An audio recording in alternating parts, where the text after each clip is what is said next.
নমস্কার বন্ধুরা, আশা করি তোমরা সবাই ভালো আছো।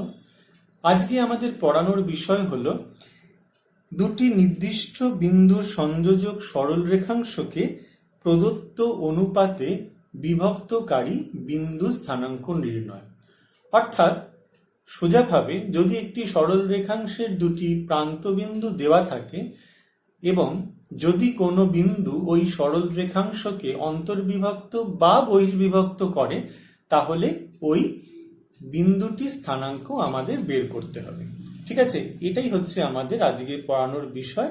অর্থাৎ যেটাকে আমরা সহজভাবে ইংরেজিতে বলি সেকশন ফর্মুলা, সেটা আমরা আজকে বের করব এবং সেই সংক্রান্ত বেশ কিছু অঙ্ক করব। প্রথমে হচ্ছে আমাদের করব অন্তর্বিভক্ত।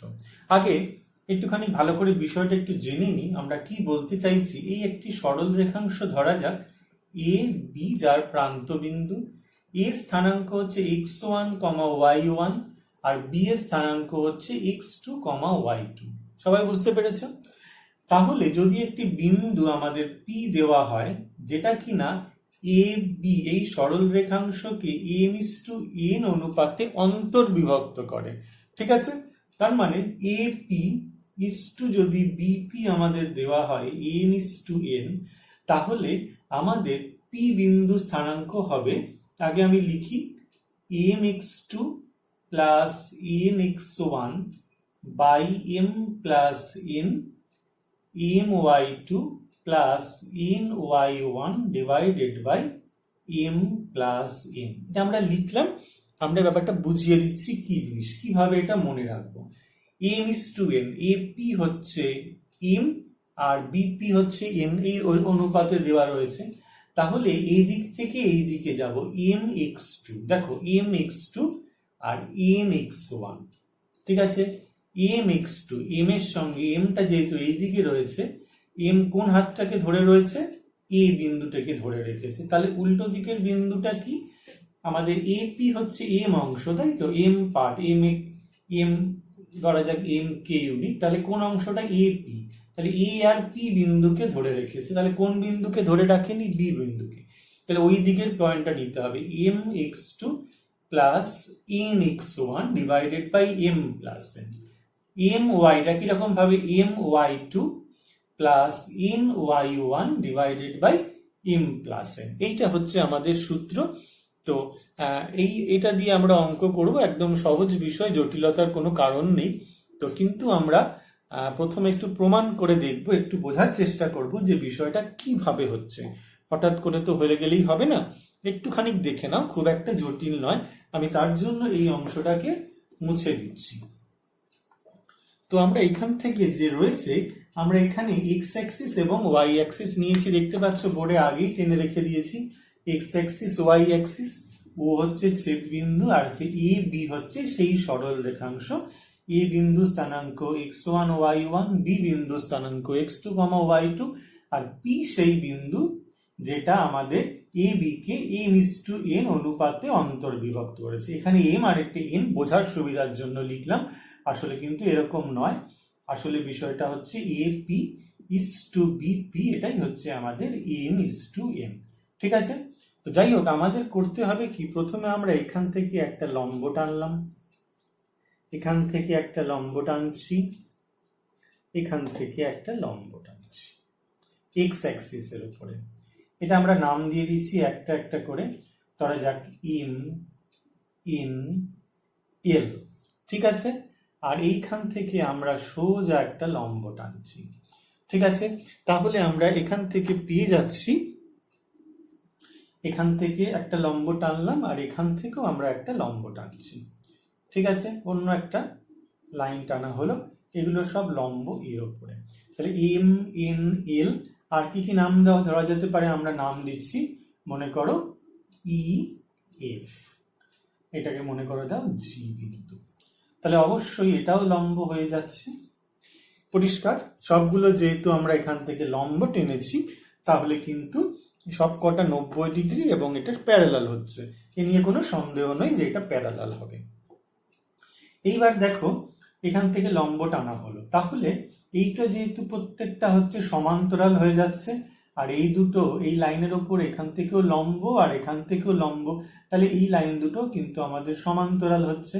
আর এটা হচ্ছে ভেদক, তাই এই কোণ দুটো কিন্তু আমাদের কি ধরনের কোণ হচ্ছে বলতো?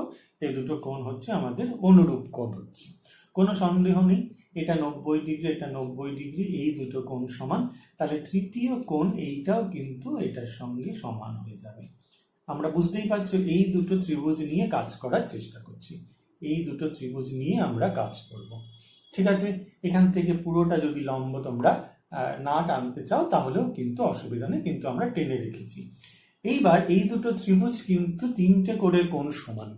যে ত্রিভুজের 3টে করে কোণ সমান সেই ত্রিভুজগুলোকে বলা হয় সদৃশ্যকোণী ত্রিভুজ। তাহলে আমরা কি লিখব? পিএজি, পিএজি এই ত্রিভুজটার সঙ্গে বিপিই, বিপিই এটা হচ্ছে সদৃশ্যকোণী ত্রিভুজ। এই দুটো কোণ হয়ে গেল আমাদের, এই দুটো ত্রিভুজ হয়ে গেল সদৃশ। এটার সঙ্গে এটা সমান, এটার সাথে এটা সমান, আর এই দুটো 90 ডিগ্রি। এবার আমাদের একটা জিনিস জানি, তোমরা এখনই ঠিক জানবে না, এটা তোমাদের ক্লাস 10-এ আছে। আমরা কি পড়বো? যে একটি সদৃশ্যকোণী ত্রিভুজের অনুরূপ বাহুগুলি সমানুপাতি হয়। মানে দুটো সদৃশ্যকোণী ত্রিভুজ যদি নেওয়া হয় তাদের অনুরূপ বাহু কারা হবে? যেই যেই কোণ সমান তাদের বিপরীত বাহুগুলো অনুরূপ। ঠিক আছে, তাহলে আমাদের প্রথমে এই যে পি দেখে নিচ্ছি, এখানে নিয়ে নাও। আমরা প্রথমে একটা একটা করে নিচ্ছি। কি নেব? এই কোণটার সাথে এই কোণটা সমান, তাহলে এর বিপরীত কি? এজি।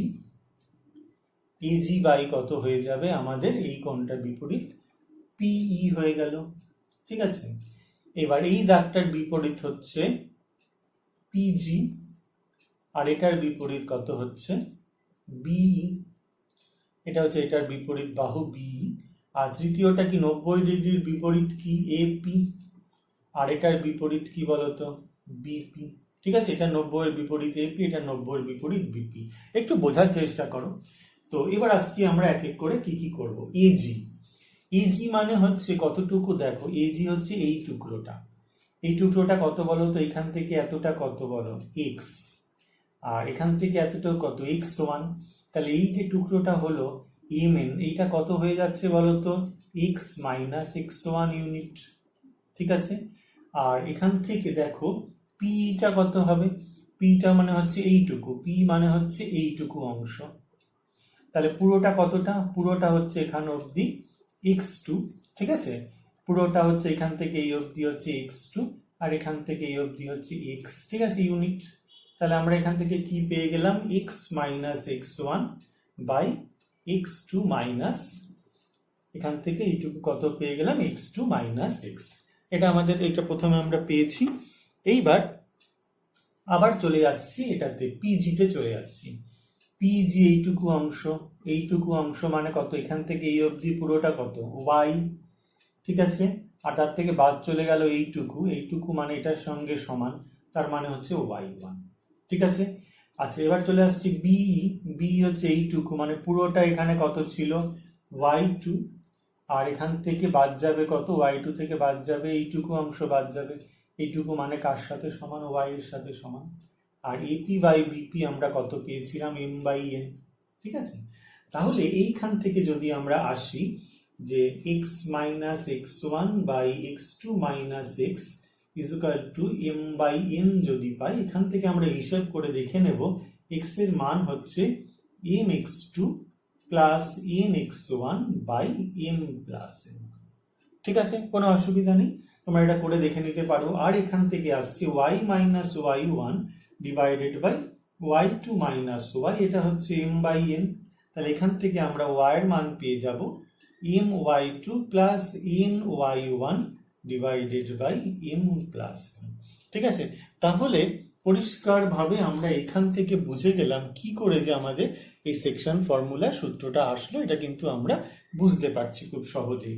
তাহলে যে পি বিন্দুটা স্থানাঙ্ক আমরা কি ধরেছিলাম? x, y, তার স্থানাঙ্ক কি হয়ে গেল? mx2 plus nx1 by m plus n, আর হচ্ছে my2 plus ny1 divided by m plus n। যদি পরীক্ষায় তোমাদের করতে দেয় তাহলে কিন্তু এভাবেই কিন্তু এটা করতে হবে। এইটা হয়ে গেল আমাদের কি অন্তর্বিভক্ত। তো যদি অন্তর্বিভক্ত হয়ে যায় তাহলে বহির্বিভক্তটা কি জিনিস, আমরা ছবিটা এই লেখাটা মুছে দিলাম, ছবিটা আর মুছছি না, বিষয়টা একটু বোঝার চেষ্টা করি বহির্বিভক্তটা কি জিনিস। তো দেখো এই হচ্ছে আমাদের লাইন এ বি, এখানে কি লিখবো x1, y1, আর এখানে কি লিখবো x2, y2।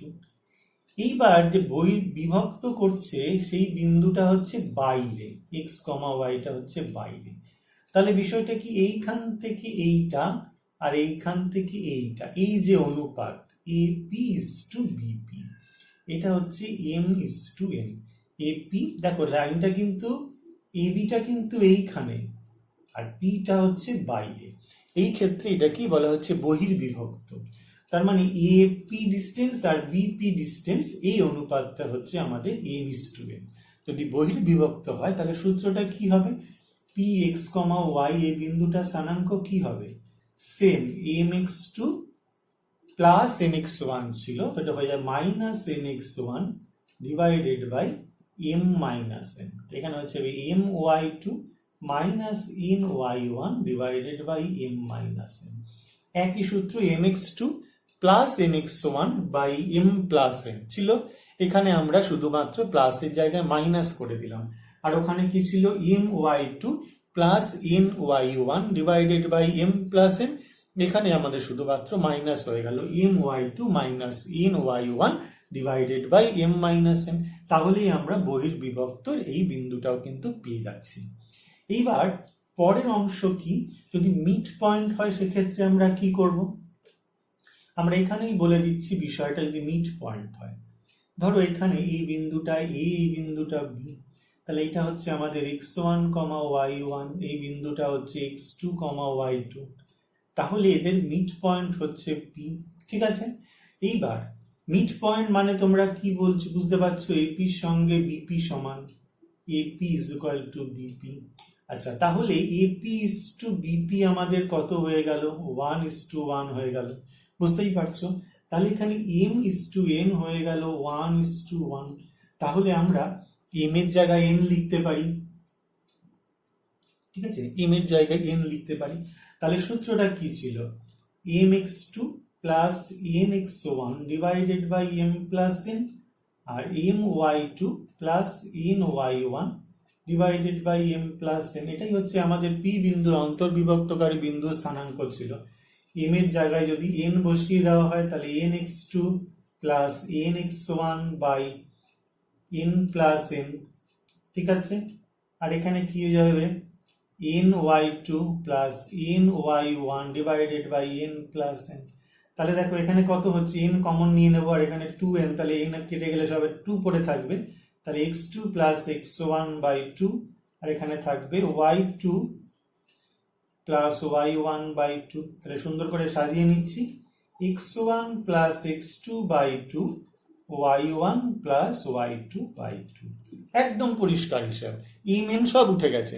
তাহলে আমাদের কি থাকছে, দুটো বিন্দু যদি দেওয়া থাকে, যদি মিড পয়েন্ট বের করতে বলে, তাহলে কিভাবে হবে, x স্থানাঙ্ক দুটো যোগ করে দেব বাই 2, x স্থানাঙ্ক যুক্ত করে বাই 2, আর y স্থানাঙ্ক যুক্ত করে বাই 2 করে দেব, তাহলেই কিন্তু মিড পয়েন্ট পেয়ে যাব।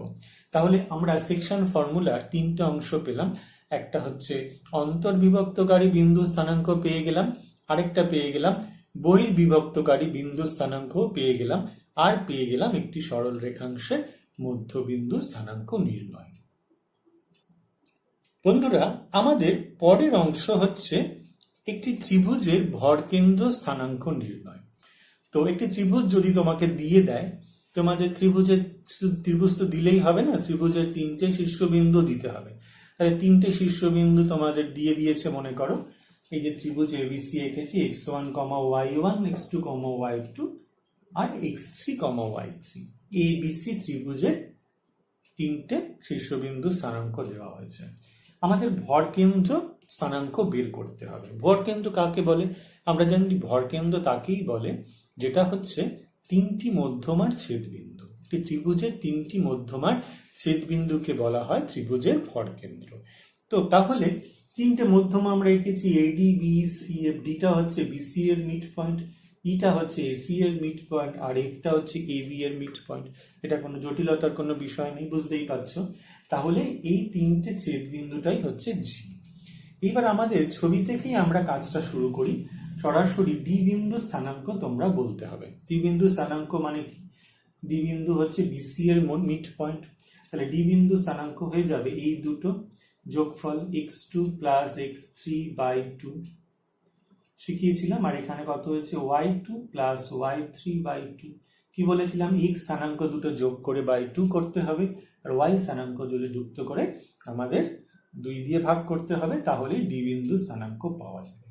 এবার ছবিটা আবার একটুখানি বোঝার জন্য আঁকছি। এ ডি জি, ঠিক আছে। এটা হচ্ছে আমাদের x1, y1, আর ডিটা হচ্ছে x2 plus x3 by 2, y2 plus y3 by 2। ঠিক আছে, এই দুটো আমরা লিখে নিলাম। এবার আমরা কি জানি? ভরকেন্দ্র কি করে? ভরকেন্দ্র মধ্যমাকে 2:1 অনুপাতে অন্তর্বিভক্ত করে ত্রিভুজের শীর্ষবিন্দুর দিক থেকে। 2:1 অনুপাতে অন্তর্বিভক্ত করে। আমি এইভাবে লিখলাম, AG is to GD, AG is to GD is equal to হচ্ছে 2:1। আমি 2:1 লিখলাম বোঝার সুবিধার জন্য, ঠিক আছে। তার মানে এটা নয় যে AG 2 একক, GD 1 একক, এরকম না। অনুপাতটা হচ্ছে 2:1।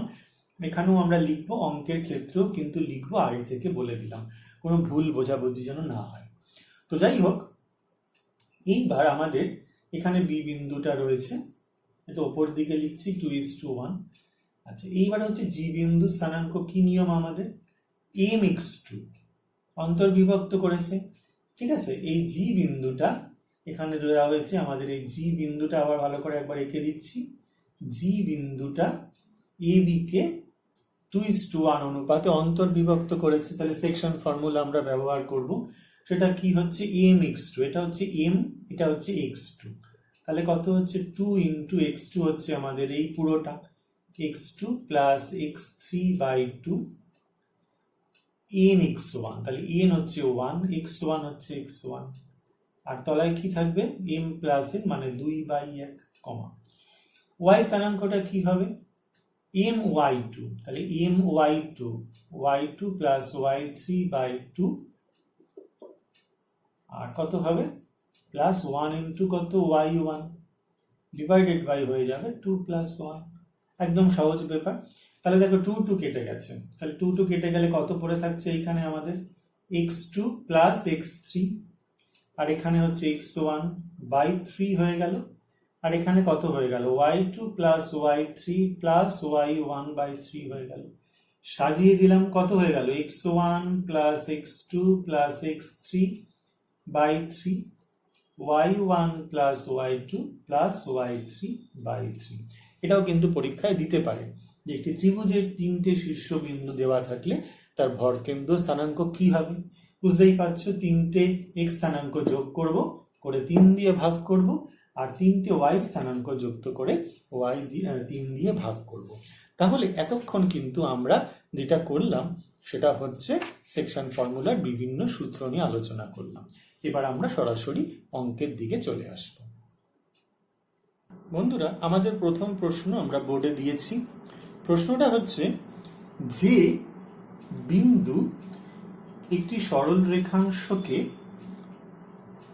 5:2 অনুপাতে অন্তর্বিভক্ত করে সেই বিন্দুটির স্থানাঙ্ক নির্ণয় করো, যেখানে ওই বিন্দু দুটির স্থানাঙ্ক তোমাকে বলে দিয়েছে 3,5 এবং 7,-9। তার মানে 3,5 এবং 7,-9 বিন্দুদ্বয় সংযোজক সরল রেখাংশকে যেই বিন্দুটি 5:2 অনুপাতে অন্তর্বিভক্ত করে তার স্থানাঙ্ক নির্ণয় করো। তাহলে আমরা এখান থেকে ধরে নিতে পারি, যদি আমাদের বুঝতে অসুবিধা হয় তাহলে আমরা এখান থেকে ধরে নিই x1, y1 is equal two হচ্ছে 3,5, আর x2, y2 is equal two হচ্ছে আমাদের 7,-9, আর m:n হয়ে যাচ্ছে আমাদের 5:2।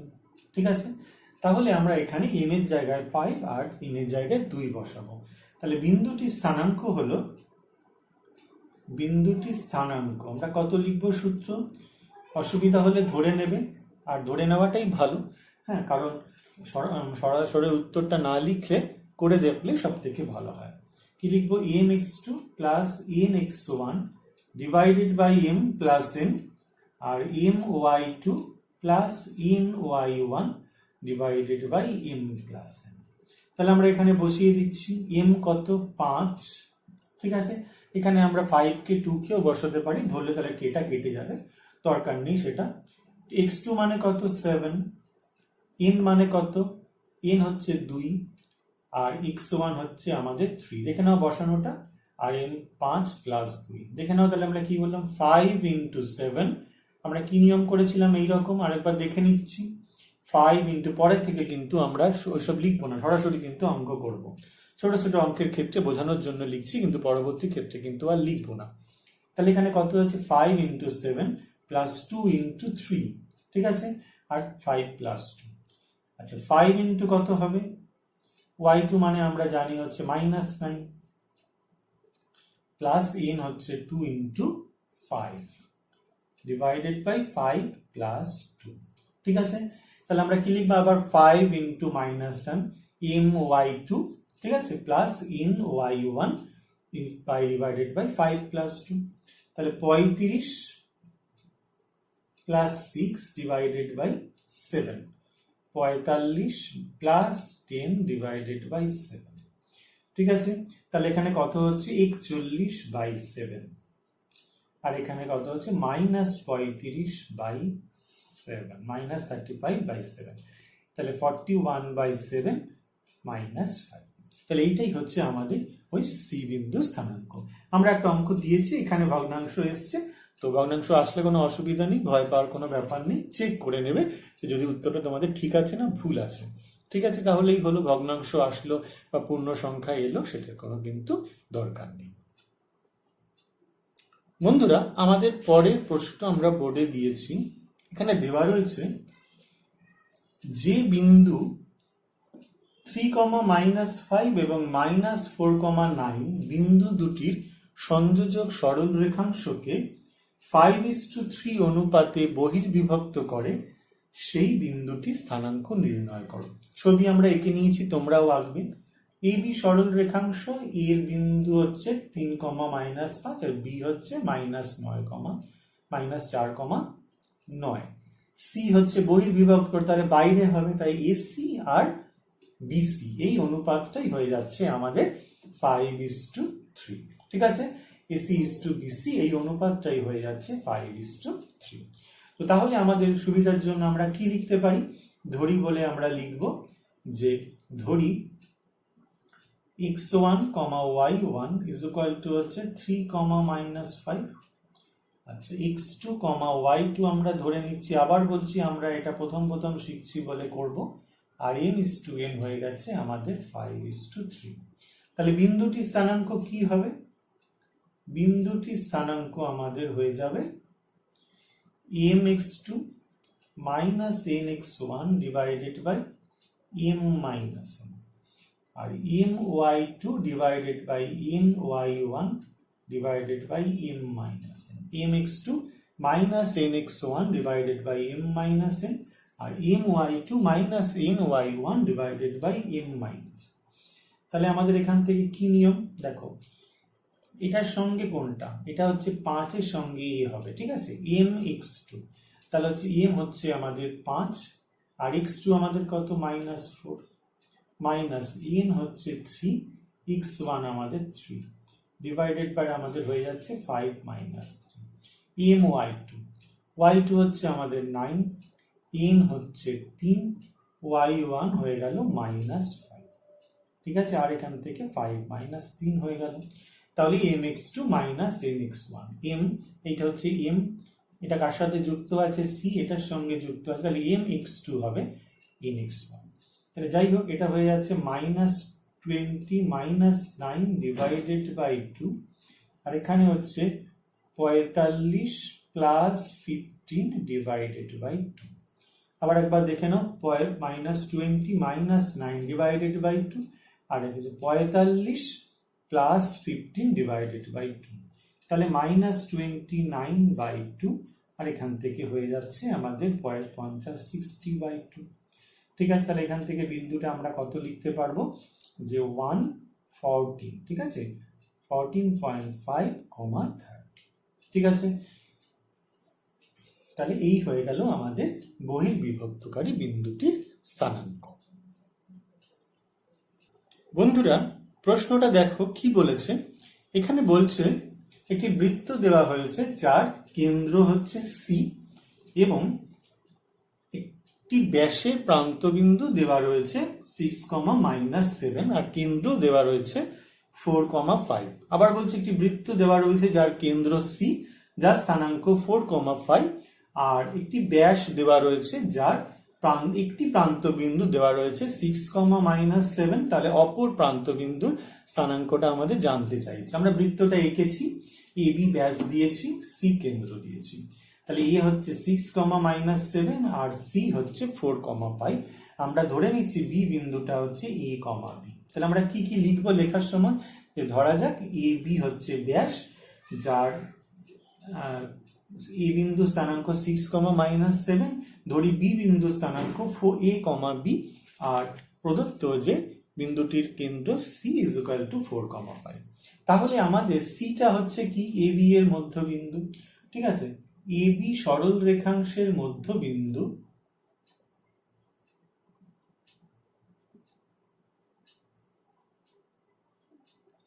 সি। সুতরাং সি বিন্দু স্থানাঙ্ক কি হবে, সি বিন্দু স্থানাঙ্ক নিয়ম কি, দুটো যোগ করে বাই দিয়ে, তাহলে 6 + a/2, x স্থানাঙ্ক গুলো যোগ করলাম /2, আর y স্থানাঙ্ক হচ্ছে -7 + b/2। ঠিক আছে, x স্থানাঙ্ক গুলো যোগ করলাম 6 আর a/2 আর -7 + b। তাহলে সুতরাং প্রশ্নানুসারে আমাদের এখানে কি হচ্ছে, 6 + a/2 -7 + b/2। এটাই কিন্তু আমাদের সি বিন্দু স্থানাঙ্ক 4, 5 দেওয়া হয়েছে, এটা নিয়ে কোনো সন্দেহ নেই। তাহলে দুটো বিন্দু যদি সমান হতে হয় তাহলে তাদের নিশ্চয়ই x স্থানাঙ্ক আর y স্থানাঙ্ক সমান হতে পারে। তাহলে সুতরাং আমরা বলতে পারবো 6 + a/2 কার সাথে সমান হবে, 4 এর সাথে। তাহলে a = কত হয়ে যাচ্ছে, 4 × 2 = 8 - 6, তাহলে 2 হয়ে গেল। আর এখান থেকে পেয়ে যাব -7 + b/2, এটা হয়ে যাচ্ছে 5। তাহলে আমাদের এখান থেকে b হয়ে যাচ্ছে 10 + 7 হয়ে গেল, তাহলে হচ্ছে 17। তাহলে সুতরাং এ বি এই বিন্দুটা আমাদের হয়ে গেল 2, 17। সুতরাং তাহলে আমরা বলবো যে বৃত্তটির যে ব্যাসটি দেওয়া রয়েছে তার অপর প্রান্ত বিন্দু হচ্ছে 2, -7। আমাদের পরের প্রশ্ন হচ্ছে, একটি ত্রিভুজ এবিসি এর তিনটি শীর্ষবিন্দু যথাক্রমে এ হচ্ছে -1, 3, বি হচ্ছে 1, -1 আর সি হচ্ছে 5, 1। এডি মধ্যমার দৈর্ঘ্য কত আর ত্রিভুজটির ভর কেন্দ্রের স্থানাঙ্ক কত। এডি মধ্যমার দৈর্ঘ্য কত আগে বের করতে হবে। তাহলে এডি মধ্যমার দৈর্ঘ্য বের করব আমরা, আমাদের কি যেন সূত্র আছে, ডিস্টেন্স ফর্মুলা দিয়ে। তাহলে তার জন্য আমরা কিন্তু ডিটা জানতে হবে। ডিটা কি, ডিটা হচ্ছে বিসি এর মধ্যবিন্দু। ডি হলো, আচ্ছা আমরা লিখছি বিসি সরল রেখাংশের মধ্যবিন্দু ডি। সুতরাং ডি বিন্দু স্থানাঙ্ক = কি লিখবো, এটা যোগ হবে 1 তার সঙ্গে 5 /2, x স্থানাঙ্ক দুটো যোগ হবে, আর y স্থানাঙ্ক কত, -1 + 1/2। তাহলে 6 /2 মানে হচ্ছে 3, আর এটা হচ্ছে 0। তাহলে এই স্থানাঙ্কটা হয়ে গেল 3, 0। সুতরাং এডি মধ্যমার দৈর্ঘ্য,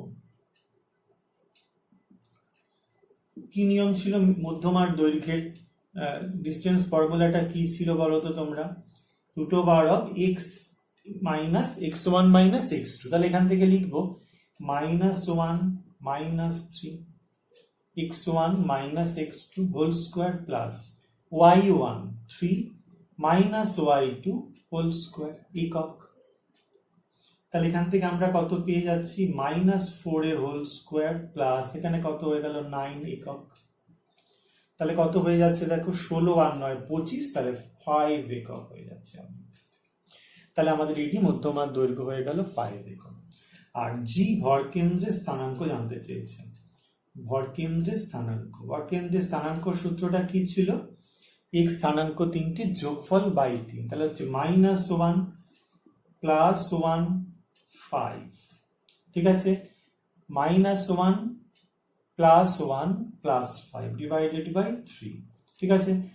y স্থানাঙ্কগুলোর যোগফল 3, তারপর হচ্ছে কত -1 আর এখানে কত +1 ডিভাইডেড বাই 3, তাহলে কত হচ্ছে কেটে গেল এখান থেকে 5/3 আর এখান থেকে 3/3, দ্যাট ইজ আমরা পেয়ে গেলাম 5/3 ডিভাইডেড বাই 1।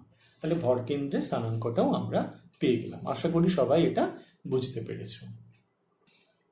বন্ধুরা, এবার প্রশ্নেতে কি দেওয়া রয়েছে, একটি ত্রিভুজের দুটি শীর্ষবিন্দু স্থানাঙ্ক দেওয়া হয়েছে, 1,4 আর 5,3, আর ভরকেন্দ্রর স্থানাঙ্ক দেওয়া রয়েছে 3,3।